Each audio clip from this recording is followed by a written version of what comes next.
چین د افغانستان سره 100 میلیونه یانه مرسته وکړه. د داخلي بېځایه شویو او راستنېدونکو کډوالو د بیا میشتنې لپاره په دغه مرستو کې د 40 میلیونه یانه په ارزښت 8 اراده بېلابېل ډوله موټر، 6000 غټې او وړې خیمې او 1520 کمپل شامل دي. بخش اول همین کمک‌ها شده به ارزش 40 میلیون است و متبقی 60 میلیون دیگه هم کمک‌ها میشه خو و به هر بخش میشه. بخش خیمه ها است و یا بازسازی افغانستان است، شاید که به خاطر جور کردن کمپا هست و به خاطر جور کردن شهرک‌ها است. به مو ترتیب باز دیگه کمک‌ها صورت میگیره. بخیر کشور چین که می موتورها و دیگه وسایط‌ها که اینجا کمک شده، ای به حدود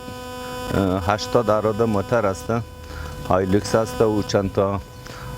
تانکرها هست و چند تا امبولانس هست و اینا به اندازه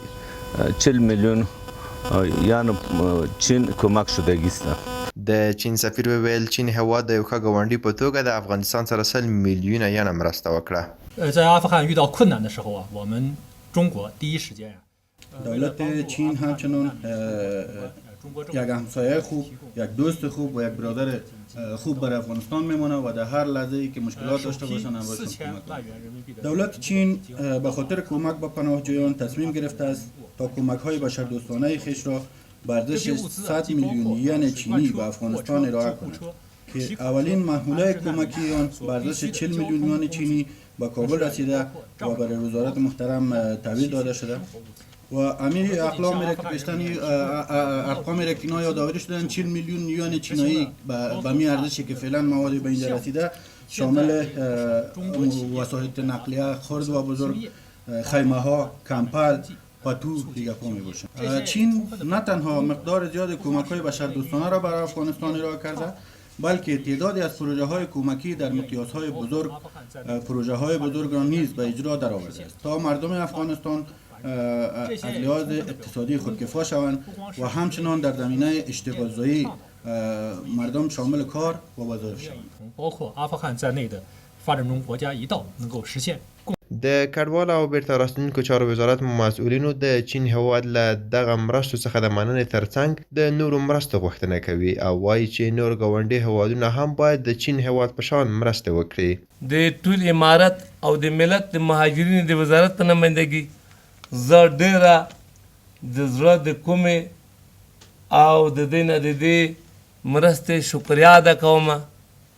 او د نورې مرستې دپاره د دې نه همداسې تمه کوم او د دې نه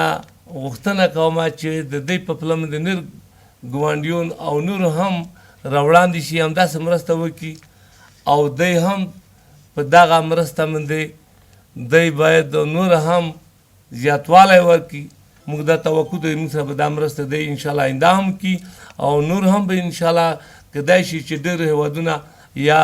مؤسسات موږ سره په دې کې مرسته وکړي. نو غوښتنه به دا ده چې دغه داخلي خارجي ټول افغانان ورونه هم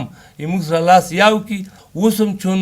دا نړۍ روانه ده، کوشش پکار دی چې موږ سره هره نوعه مرستې خارجي او داخلي افغانان ورونه اول دا د دوی فرض دی چې د خپل ګاونډي د خپل مهاجر ورسره لاس یو کړي، همکاري وکړي، موږ سره مرسته وکړي او نورو انجوګانو